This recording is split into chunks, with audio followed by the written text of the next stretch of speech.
Asian games 2026-এর dressage দল নির্বাচন নিয়ে আইনি লড়াই অব্যাহত। বহু বাধা সত্ত্বেও একবারের জন্য আশা ছাড়েননি অনুষ আগারওয়ালা, হননি পিছপা। দিল্লি হাইকোর্ট এশিয়ান গেমস 2026-এ ড্রেসাজ দল নির্বাচনে ইকুয়েস্ট্রিয়ান ফেডারেশন অফ ইন্ডিয়ার পদ্ধতিগত ত্রুটি খুঁজে পাওয়া সত্ত্বেও সীমিত সময়সীমার কারণে তাতে হস্তক্ষেপ করেনি। দিল্লি হাইকোর্টের ডিভিশন বেঞ্চের রায়কে চ্যালেঞ্জ করে অনুষ আগারওয়ালা এখন সুপ্রিম কোর্টে। মঙ্গলবার অনুষের আবেদনের জরুরি ভিত্তিতে শুনানির অনুমতি দিল দেশের শীর্ষ আদালত। মঙ্গলবার সুপ্রিম কোর্টের বিচারপতি এহসানুদ্দিন আমানুল্লাহ ও বিচারপতি আর মহাদেবনের ডিভিশন বেঞ্চ আগামী 9 জুলাই মামলাটি শুনানির জন্য তালিকাভুক্ত করতে সম্মত হয়েছে। প্রসঙ্গত, সোনা রূপো পদক জয়ী ইকুয়েস্ট্রিয়ান অনুষ আগারওয়ালা 1982 সালের পরে 41 বছরের খরা কাটিয়ে ইকুয়েস্ট্রিয়ান অনুষ আগারওয়ালা 2023-এ ভারতকে এনে দিয়েছিলেন সোনা। 2023-এ 19তম এশিয়ান গেমসের তৃতীয় দিনেই তার হাত ধরে ভারতে ঝুলিতে এসেছিল 2টি পদক। বালিগঞ্জের অনুষ আগারওয়ালাই জাতীয় থেকে আন্তর্জাতিক স্তরে জিতে নিয়েছিলেন গোটা ভারতের মন। কিন্তু 2026-এর এশিয়ান গেমসে সেই অনুষ আগারওয়ালাকেই বাদ দেওয়া হয় ড্রেসাজ দল থেকে।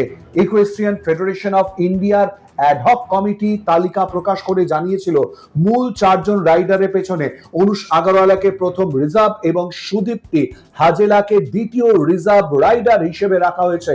এই তালিকার বিরোধিতা করে দিল্লি হাইকোর্টে যান অনুষ। তার অভিযোগ, মিনিমাম এলিজিবিলিটি রিকোয়ারমেন্টস গণনার ক্ষেত্রে গরমিল করা হয়েছে, সিলেকশন ক্রাইটেরিয়ায় ভুল ব্যাখ্যা দেওয়া হয়েছে। সিলেকশন কমিটিতে পক্ষপাতিত্বের অভিযোগ তোলেন অনুষ। যদিও দিল্লি হাইকোর্টের বিচারপতি মিনি পুষ্কর্ণ সমস্ত অভিযোগ খারিজ করে দেন, কিন্তু নিজের জায়গা থেকে বা আইনি লড়াই থেকে সরে আসেননি অনুষ। সিঙ্গল বেঞ্চের রায়কে চ্যালেঞ্জ করে অনুষ যান ডিভিশন বেঞ্চে। এর মধ্যে কেন্দ্রীয় ক্রীড়া মন্ত্রক জানায়, ইকুয়েস্ট্রিয়ান অনুষ আগারওয়ালা যেভাবে পারফর্ম করে আসছেন তাতে এশিয়ান গেমসে তার দেশের হয়ে প্রতিনিধিত্ব করা উচিত। অনুষ এখনো তার পারফরমেন্সে সেই ছাপ রাখছেন।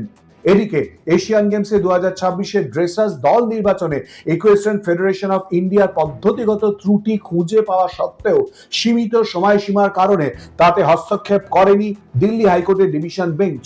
আইনি লড়াই থেকে তখনও সরেননি অনুষ। অনুষ যান সুপ্রিম কোর্টে। অবশেষে জরুরি ভিত্তিতে অনুষের আবেদনের শুনানিতে সম্মত হয়েছে সুপ্রিম কোর্ট। প্রসঙ্গত, বর্তমানে ড্রেসাজ বিভাগে তার বিশ্ব র্যাঙ্কিং 14, যা ভারতীয়দের মধ্যে সর্বোচ্চ। শুধু তাই নয়, তিনি এশিয়ার 2 নম্বর এবং ভারতের 1 নম্বর ইকুয়েস্ট্রিয়ান হিসেবেও স্বীকৃত।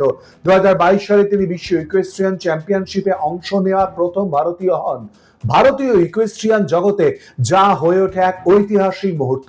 ব্যক্তিগত ড্রেসাজে ভারতের হয়ে প্রথম ব্রোঞ্জ পদক জেতেন অনুষ। শুধু তাই নয়, 2024 সালে প্যারিস অলিম্পিক্সে যোগ্যতা অর্জন করে প্রথম ভারতীয় ড্রেসাজ ইকুয়েস্ট্রিয়ান হিসেবে অলিম্পিক্সে অংশ নেওয়ার এক বিরল মুহূর্তের সাক্ষী থাকেন অনুষ আগারওয়ালা। ফলে অনুষ আগারওয়ালার এই যাত্রাপথ ভারতীয় ক্রীড়া মহলে এক অনুপ্রেরণার গল্প।